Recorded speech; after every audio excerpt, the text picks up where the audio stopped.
wabarakatuh. Perkenalkan, nama saya Anita Firda dengan NIM C1B3232004. Di sini saya akan mereview film yang berjudul Ngeri-Ngeri Sedap. Film Ngeri-Ngeri Sedap adalah film drama komedi yang dirilis pada tahun 2022 yang disutradarai oleh Bene Dion Rajabugu. Film ini diangkat dari novel karya sutradaranya sendiri dan cukup sukses menyentuh hati penonton karena mengangkat isu keluarga Batak dengan cara yang hangat, lucu, tapi juga menyayat hati. Adapun cerita ini difokuskan pada keluarga Batak yang tinggal di Sumatera Utara. Pak Domu dan Mak Domu memiliki 4 anak, 3 diantaranya tinggal di Jakarta dan enggan pulang ke kampung halaman karena memiliki konflik dengan sang ayah mereka.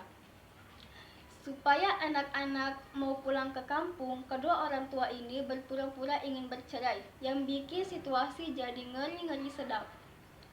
Adapun pemeran utama dari film ini yaitu pertama Aswendi Bening Suara sebagai Pak Domu, Vika Pangabean sebagai Mak Domu, dan Boris Bokir, Indra Jegel, dan Gita Bebita sebagai anak-anak mereka. Dan Lolok sebagai Domu, anak bungsu yang tinggal di kampung. Baik, adapun hal yang menarik dari film ini, budaya Batak digambarkan dengan sangat kuat dari bahasa, adat, hingga konflik antara tradisi dan modernitas. Perpaduan komedi dan drama yang pas. Penonton bisa tertawa terbahak-bahak di satu scan, lalu terharu bahkan menangis di scan berikutnya. Akting pemain sangat natural dan menyentuh, terutama Pangabean dan Aswendi. Dialognya banyak yang relate dengan kehidupan keluarga Indonesia pada umumnya, terutama soal ekspektasi orang tua pada anak-anaknya. Adapun kekurangan dari film ini yaitu pertama, beberapa bagian terasa agak klise dan mudah ditebak. Kedua, buat yang tidak familiar dengan budaya Batak, beberapa istilah mungkin agak susah dimengerti meski ada konteks visual. Kesimpulan yang bisa diambil dari film ini, film Ngeri-Ngeri Sedap adalah film yang tidak cukup menghibur tapi juga bikin mikir soal hubungan orang tua dan anak. Cocok sekali ditonton bersama keluarga, apalagi yang sedang merantau dan jarang pulang ke kampung halaman. Baik, berikut beberapa pesan moral yang bisa diambil dari film Ngeri-Ngeri Sedap. Yang pertama, komunikasi dalam keluarga itu penting. Banyak konflik di Indonesia ini terjadi karena orang tua dan anak tidak saling terbuka. Pak Domu dan Mak Domu punya cara berpikir sendiri, sementara anak-anaknya juga punya perasaan yang dipendam. Kalau mereka saling bicara dari hati ke hati sejak awal, mungkin semuanya tidak perlu serumit ini. Terkadang yang kita butuhkan bukan nasihat, tetapi didengarkan. Yang kedua, cinta orang tua kadang terselubung ekspektasi. Pak Domu ingin anak-anaknya sukses sesuai dengan standarnya tanpa mempertimbangkan apa yang benar-benar mereka inginkan. Ini menunjukkan bahwa cinta yang tidak disampaikan dengan cara yang tepat bisa terasa menekan, bahkan menyakitkan. Ketiga, merantau itu bukan berarti lupa rumah. Film ini menggambarkan bagaimana anak-anak yang merantau tetap punya kerinduan pada kampung halaman. Meskipun hubungan mereka dengan orang tua tidak selalu mulus, rasa cinta pada rumah kadang harus dilawan dengan luka yang belum sembuh. Yang keempat, orang tua juga manusia. Mak Domu dan Pak Domu terlihat keras, tapi sebenarnya mereka juga penuh kerinduan dan kesepian. Film ini mengingatkan kita untuk lebih memahami orang tua, bukan cuma menuntut mereka memahami kita. Yang kelima, tradisi itu penting. tapi jangan sampai menindas. Adapun representasi sosial budaya yang kompleks, film ini secara tidak langsung mengajak penonton merenung tentang konflik antara budaya lokal dan arus modernitas. Dalam keluarga Pak Domu, nilai-nilai adat dijadikan patokan mutlak, sementara anak-anak yang tumbuh di luar kampung mempunyai nilai yang berbeda.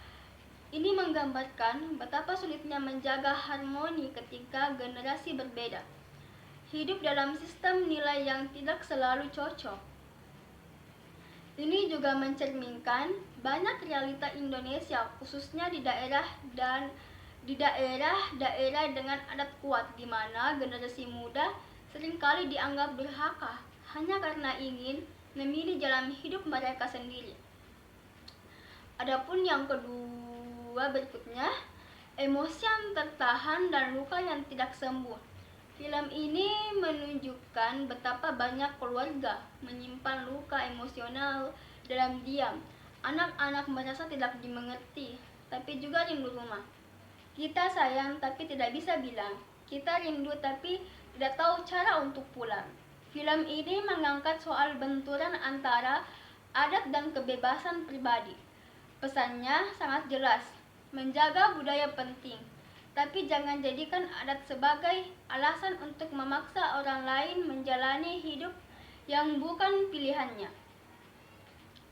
Adapun peran pekerja sosial yang bisa diaplikasikan dalam situasi seperti ini atau isu di dalam film tersebut. Yang pertama, fasilitator komunikasi dalam keluarga Peksos bisa membantu menjembatani komunikasi antara orang tua dan anak dalam film ini.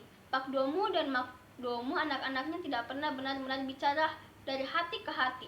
Seandainya ada Peksos, mereka bisa memfasilitasi sesi mediasi atau konseling keluarga agar masing-masing pihak bisa menyampaikan isi hati dengan sehat dan tidak saling menyerang.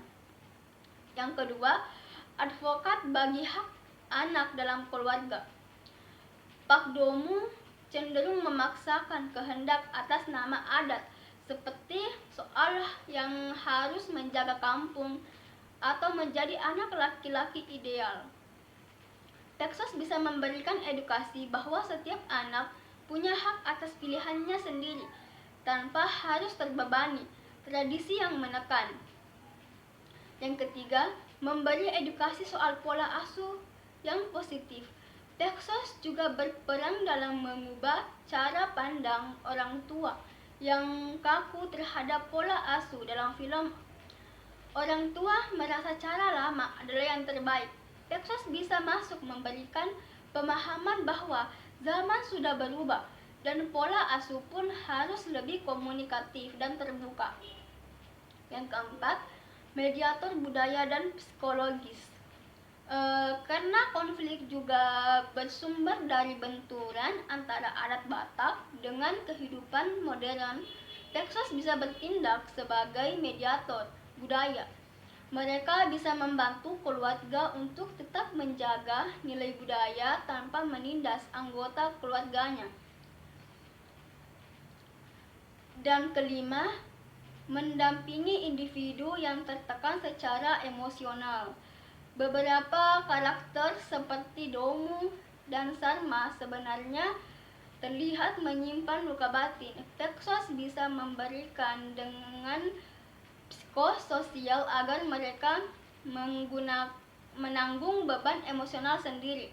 Yang keenam, pendampingan proses healing keluarga. Konflik dalam film ini menyimpan trauma kecil yang tidak pernah diobati. Peksos bisa membantu mengembalikan akar luka emosional melalui family therapy, mendorong proses forgiving and letting go agar semua anggota keluarga bisa memulai lembaran baru. Dan yang ketujuh, penyambung lintas generasi. Banyak keluarga yang mengalami putus komunikasi karena perbedaan zaman. Peksos berperan sebagai penyambung antara generasi, membantu orang tua memahami dunia anak muda. dan begitupun sebaliknya. Kedelapan, peningkatan literasi sosial dan budaya. Baik, Pexos di sini juga bisa menjalankan program komunitas tentang pola asuh berbasis nilai budaya yang sehat dan membina keluarga di tengah tekanan tradisi dan perubahan zaman. Yang kesembilan, perbedaan anak perempuan dalam keluarga tradisional. Karakter Sarma mewakili perempuan yang dianggap kuat karena tinggal di rumah. Padahal, ia juga menyimpan luka dan harapan. Pexos di sini bisa membantu mendorong kesetaraan peran dalam keluarga dan memberikan ruang dan suara bagi anak perempuan yang berkembang untuk berkembang dan menentukan jalan hidupnya sendiri. Adapun kesimpulan yang bisa kita ambil dari film ini, dalam konteks film Ngeri-Ngeri Sedap, pekerja sosial bisa membantu mengurai konflik antara generasi, menjadi penengah budaya dan hak individu, memberikan dukungan emosional dan edukasi pola asuh. Adapun penutup dari film ini yaitu film ini bisa menjadi alat refleksi yang kuat bagi banyak keluarga di Indonesia. Ia tidak hanya mengajak tertawa dan menangis, tapi juga berpikir, apakah selama ini kita benar-benar hadir untuk keluarga kita? Apakah kita mendengar mereka? Apakah kita memberi cinta yang benar atau hanya menuntut dengan alasan demi kebaikan? Baik, itulah dari saya. Saya akhiri dengan ucapan wabillahi taufiq wal hidayah. Wassalamualaikum warahmatullahi wabarakatuh.